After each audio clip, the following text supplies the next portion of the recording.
Eh ben, alors, moi j'ai une citation de Richard Dawkins.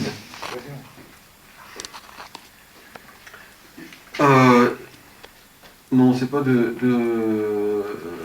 Oui, j'ai une citation de Richard Dawkins et puis une citation de quelqu'un d'autre. Alors, je traduis à la volée de l'anglais. Hein. La quantité totale de souffrance par an dans le monde naturel, donc pas causée par les humains, est au-delà de toute contemplation décente, enfin de nos capacités d'imagination. Pendant la minute que cela me prend de composer cette phrase, des milliers d'animaux sont en train d'être mangés vivants, d'autres sont en train de courir pour leur vie, en pleurant de peur, d'autres sont en train d'être lentement dévorés par des parasites internes, des milliers d'autres sont en train de mourir de soif, de faim et de maladie. Bon, ça c'est de Dawkins. La deuxième citation de Nick Bostrom. Beaucoup d'humains voient la nature depuis une perspective esthétique et pensent en termes de biodiversité et de santé des écosystèmes, mais oublient que les animaux qui habitent ces écosystèmes sont des individus qui ont leurs propres besoins. La maladie, la faim, la famine, la prédation, l'ostracisme, la frustration sexuelle sont des mots endémiques, y compris dans les écosystèmes dits sains, en bonne santé. Le grand tabou du mouvement pour les droits des animaux, qui est ce mouvement que j'appelle animaliste, est que la plus grande partie de la souffrance est due aux causes naturelles.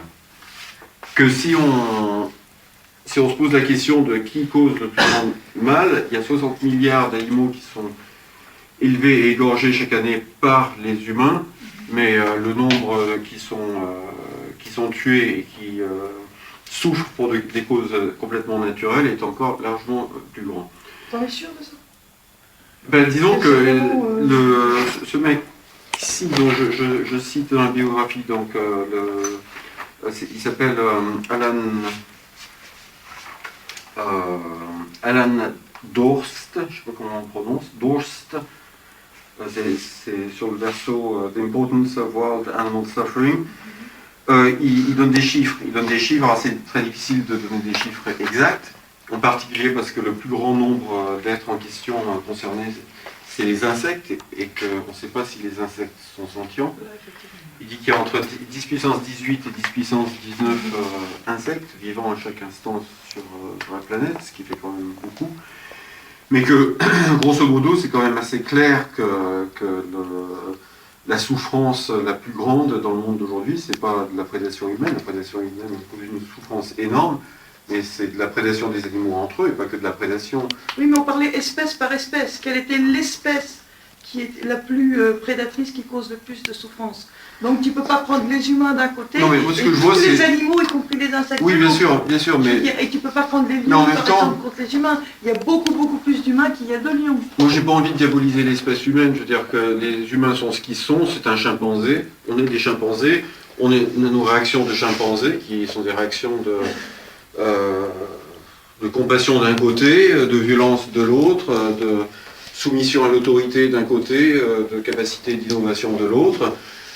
On est aujourd'hui la seule espèce capable de changer les choses à un niveau global dans le monde, et que si les humains ne font rien, le monde continuera comme il est depuis des centaines de millions d'années. Et d'autre part, je veux dire, on va parler d'extinction de l'espèce humaine. C'est certainement pas simplement une décision qu'on peut prendre comme ça ne marchera pas. Je veux dire, au niveau pratique, ça ne sert à rien de taper sur l'espèce humaine. Ce qu'il faut, c'est arriver à ce que l'espèce humaine soit capable d'améliorer les choses dans le monde. Oui. Non, mais j'ai dit ça juste en réaction. Je finis juste. C'est parce que tu disais qu'à ce côté-là, il fallait que, par exemple, les loups, les lions et tout disparaissent en tant qu'espèce. J'ai dit, je ne vois pas pourquoi l'espèce humaine aurait le droit de décider que, ah bah tiens, les loups et les lions sont méchants, on va tous les zigouiller, ou au minimum on va tous les castrer pour que l'espèce disparaisse d'elle-même, et tandis que les humains, ils ont le droit de continuer. Mais c'est pas une question de méchanceté. C'est pas une question de méchanceté. Par exemple, dans ce texte que j'ai cité d'Alan Dorst, il cite un autre texte où ils expliquent que que les hyènes dévorent leur proie vivante en arrachant des morceaux de chair. Hyenas tear off chunks of ungulate flesh one bite at a time. Les chiens sauvages, donc les chiens qui sont retournés à l'état sauvage, enfin, ils éventrent leur proie. Donc, bon. C'est-à-dire qu'il y a des degrés dans la souffrance causée. C'est pas une méchanceté, c'est pas une question de méchanceté. C'est-à-dire que il ne s'agit pas de juger les individus comme étant celui-là il est méchant. Et par ailleurs, je pense que c'est tout à fait, c'est pas du tout justifié de raisonner en termes de droit des espèces. Je veux dire qu'une espèce, c'est... Darwin aussi, enfin, parmi les choses que Darwin a dites et que tout le monde a oublié, Darwin a dit, mais l'espèce, ça n'existe pas. L'espèce, c'est une petite catégorie que les biologistes aiment bien mettre des étiquettes dessus, parce qu'ils peuvent mettre leur nom à la fin. Enfin, il n'a pas dit ça, mais je veux dire, grosso modo, c'est ça, que l'espèce, c'est une... Enfin, ils sont obsédés par la notion d'espèce, alors que l'espèce, c'est qu'une espèce de variété qui a... Oui, étant donné que c'est en mutation constante, c'est toujours des individus. Oui, voilà. Oui, En fait, deux petites remarques qui sont liées. C'est dans ton texte, là, tu parles de racisme par rapport aux races. Alors, je pense qu'il y a un peu une erreur, parce qu'en fait, tu as voulu dire ethnie, puisque il y a des ethnies humaines, mais il n'y a qu'une race humaine. Donc, le racisme et spécisme semblent quand même plus ou moins synonymes. Et ça m'amène à une autre question qui est, tu parlais d'être sentient, et du coup, si on pousse plus loin ta logique, en fait, je vois pas pourquoi un être sentient serait supérieur à un être non sentient. Et en gros, pourquoi est-ce qu'on n'aurait pas le droit de manger un animal et on aurait le droit de manger un arbre ou une plante, alors que cette plante, elle est pareille, elle est soumise à une économie intensive, et s'ensuit, avec des problématiques économiques et sensiblement équivalentes à la problématique animale, et donc de spéculer sur la souffrance d'un être sentient et sur l'absence de souffrance, entre guillemets, d'être non sentient, me paraît quand même relativement hasardeux, et je vois pas comment est-ce que on peut faire une frontière aussi nette, de même que d'autres font une frontière nette entre des humains et des non-humains, enfin, dans le règne animal. Et donc cette logique, si tu la pousses au bout, est complètement nihiliste, et de même que tu dis il faut qu'il n'y ait plus de loup parce qu'il mange une autre espèce, ça me paraît être quand même plutôt de l'ordre de la folie là que de la raison, en fait. Il n'a pas dit il faut qu'il n'y ait plus de loup, il a donné une solution possible, c'est vrai. Moi, c'est ce que je il n'en a pas proposé d'autres.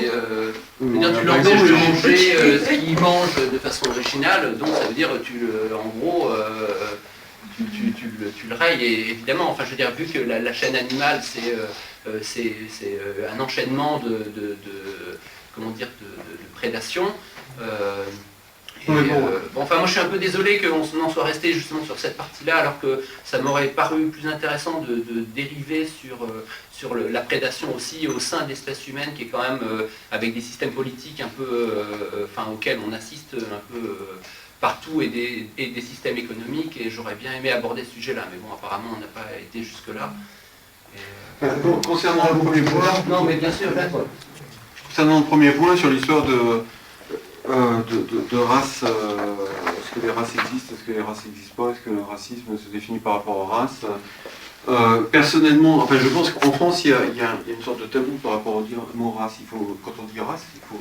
Non, la définition de la race est très précise, c'est des êtres qui peuvent se reproduire entre eux, font partie d'une même race. Ça c'est espèce. Ouais, c'est une espèce. Ouais. C'est la définition d'une espèce différente, c'est quand un individu de l'un et un individu de l'autre ne peuvent pas se reproduire, ou alors très rarement, et donnent des individus stériles.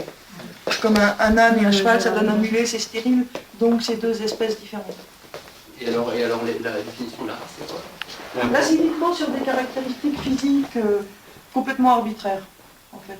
Mais quand... Tu définis par exemple non, mais donc, autant pas utiliser le un terme, chien, alors. s'il a le poil de telle couleur, ça va être un golden retriever, et exactement le même s'il est noir, ça peut pas en être un. C'est complètement Donc c'est arbitraire. abstrait, quoi. Non mais c'est arbitraire, mais je veux dire, Ouais. tout le monde sait qu'il y a des races de chiens, même si le terme n'est pas, il est pas là, il est pas défini de manière précise. Je veux dire, on ne se gêne pas de dire qu'il y a des races d'humains. Je veux dire, moi quand je me promène dans la rue, je vois quelqu'un, il a les yeux bridés, je sais que c'est quelqu'un d'origine orientale. Enfin, je veux dire, il ne faut pas nier les trucs. Je veux dire, les Noirs en général, ils sont d'origine africaine ou d'Asie, enfin d'Inde, Pakistan. Enfin, je veux dire, c'est appeler ça des races ou pas des races. Pour moi, il y a un problème, c'est le racisme. C'est pas l'existence ou pas des races. Mais je veux dire que pourquoi c'est un sujet polémique, histoire d'existence des races? D'abord parce que ça a été beaucoup utilisé par le nazisme en particulier, qui voulait dire que l'espèce humaine n'est pas unifiée. Mais c'est aussi, je pense que c'est un sujet polémique parce que c'est appliqué à l'espèce humaine quelque chose qu'on fait sans aucun problème. Au niveau des chiens. Moi, si on me dit que les races humaines n'existent pas, je dirais, bon, d'accord, mais quelles sont les conséquences? Moi, personnellement, je pense que c'est pas parce que quelqu'un a les yeux bridés qu'il faut le traiter moins bien ou mieux que quelqu'un qui n'a pas les yeux bridés. Le problème, il s'arrête là. Puis, à partir de ce moment-là, le fait d'appeler ça race ou pas race, ça n'a aucune importance.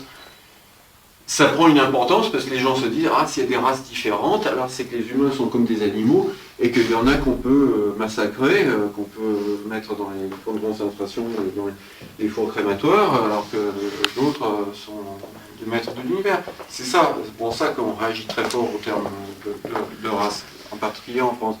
Moi, je revendique le fait de pouvoir dire, bon, il y a peut-être des races, il n'y a peut-être pas des races, mais en tout cas, je réfute l'idée raciste qui est que en fonction des races, en fonction du fait d'avoir la peau noire ou blanche, ou en fonction d'être gaucher ou droitier, ou d'avoir les yeux bridés ou pas, on doit traiter les gens bien ou mal. Voilà.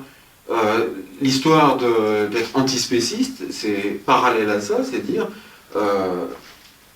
qu'il y ait ou non une notion valable d'espèce, et moi je pense que la notion d'espèce telle qu'elle est définie par les biologistes tient très mal la route, telle qu'elle est définie comme étant des groupes qui sont interféconds alors qu'ils ne sont pas féconds avec l'extérieur.